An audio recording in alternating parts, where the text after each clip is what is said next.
All right, everybody. I'm gonna give it a couple seconds so some people can come in here. I got a lot going on today. Today is my son's birthday. This is my son's 7th birthday. I haven't seen my son in about 3 years, going on 4 years. And I want to get down to the bottom of what's been going on in my family, what's been going on in my life, why I get outcast, blackballed, criticized, disrespected, the truth of what kind of house I grew up in, the truth of what go on with my family relationships, because I see as I expose the truth, as I get more and more successful, people keep coming around me and they want to act like they want to be a part of my life. But you can't be a part of my life if you live in a lie.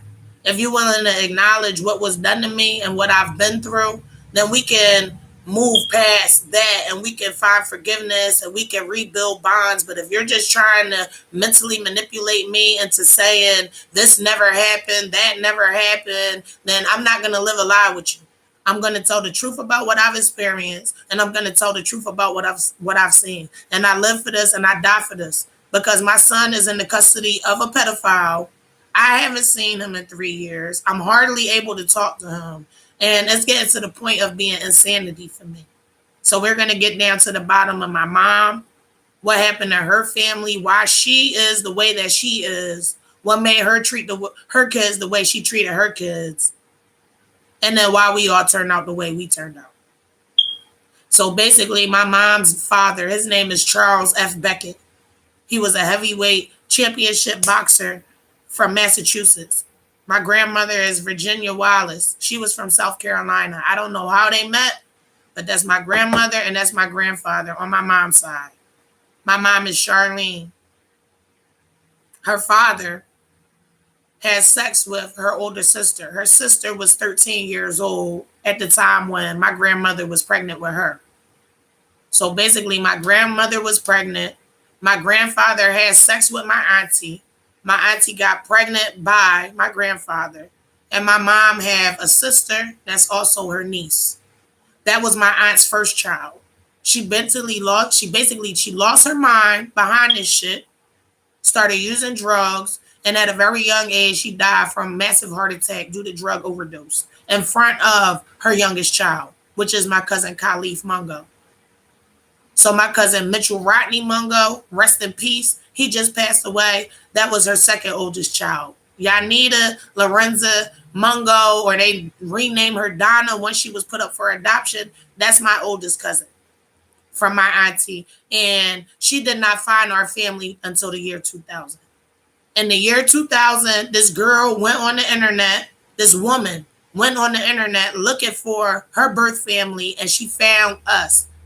On my grandfather's deathbed, he confessed to raping my auntie. My grandmother and everyone else acknowledged and admitted what was done to my aunt. She was already passed away, and they were able to give Donna closure as to who her real parents was and where she came from. She was the result of a rape. And she was put up for adoption because my grandfather raped my aunt when she was 13 years old. He never went to jail. They covered up for him. And that's the tip of the iceberg of the sex crimes in my family. So we're going to go to my mom's brother. Somehow or another, my mom's brother, I wasn't there, so I can't acknowledge these stories. This is just what I know about my family. Hold on a second. I can get to what I know and what I've personally witnessed, but I'm just trying to talk about the history that I've learned about my family, my aunts, uncles, grandparents, cousin, everybody, what they talk about, my mom, the story she tells me, and what, I understand that goes on in my family. So my uncle, Damian Johnny Wallace, he basically molested my sister when she was 2 years old. Him and his wife had some type of orgy with her, gave her oral sex when she was a small baby. I don't know what they did to her, but they violated her. My uncle is a pedophile. Later in life, he had 13 counts of statutory rape. He was working at a high school having sex with all the young girls. So my sister was molested. My aunt's son, her middle son, Lukman Raheem Riley.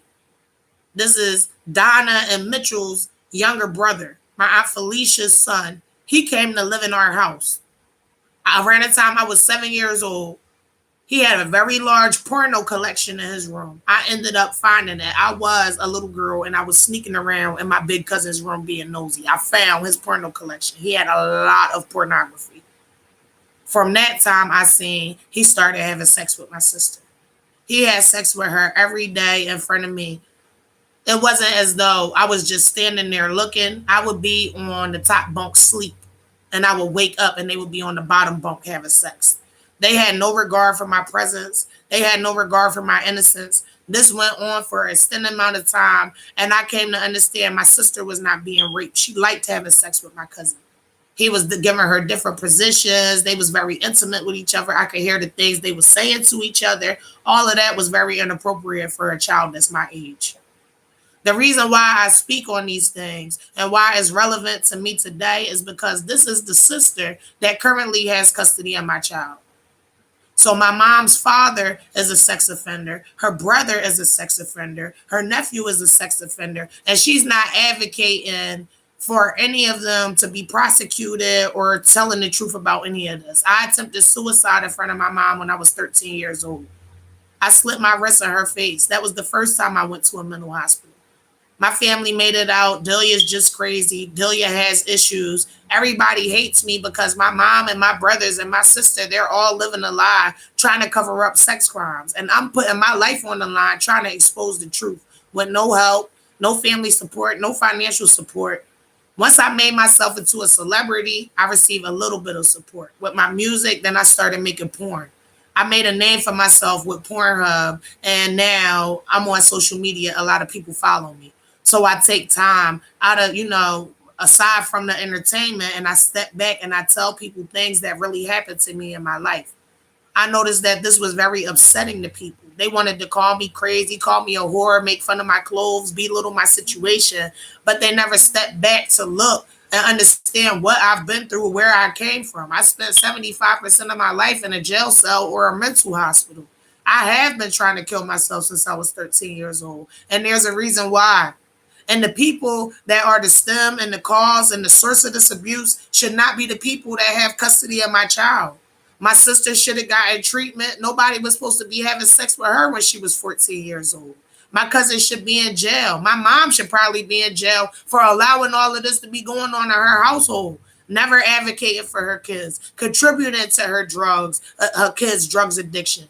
She gets high with me on different drugs, and she gets my brother drunk. She's been a bad influence on all of us our whole life. She put me in a group home, and the truth is, I should have stayed at the group home. I didn't understand. I was a child. I just know this is my family, and I wanted to be a part of them. I didn't want to be somewhere by myself, and I don't have any family. And at this point in my life, I'm still near my family all the time, and I still don't have any family. They all hate me. They treat me like shit. They lie about my existence to hide and cover sex crimes. That's what turned me into Miss Betty Boom Boom.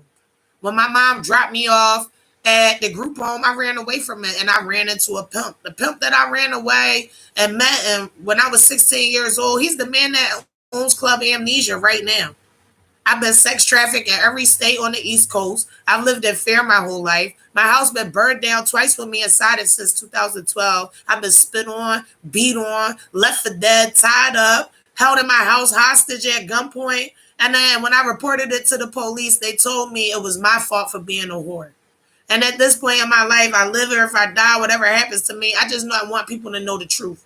I'm not just crazy. I've been abused. I don't like to think of myself as a victim. I'm in the honor society in my school now. I study mental health and human service technology. I'm trying to put myself in a position where I can help other people who've been abused or who had drug addicts for parents or who struggle with addictions themselves. And I want people to know that there is still hope, even when you want to kill yourself and even when you feel hopeless. And if nobody told you they love you today, I love you and God loves you and it's going to be okay. Think outside the box. Don't live up to these people fucked up expectations and standards. Most of them is living a lie. The other half in the closet. Peace out. Show some love. Show some support. OnlyFans.com. Miss Betty Boom Boom the best. Find me on Twitter at Delia Gets Money. Facebook Betty Benjamins. Instagram Boom Boom Betty 89. Snapchat Betty Boom 2019. I'm out.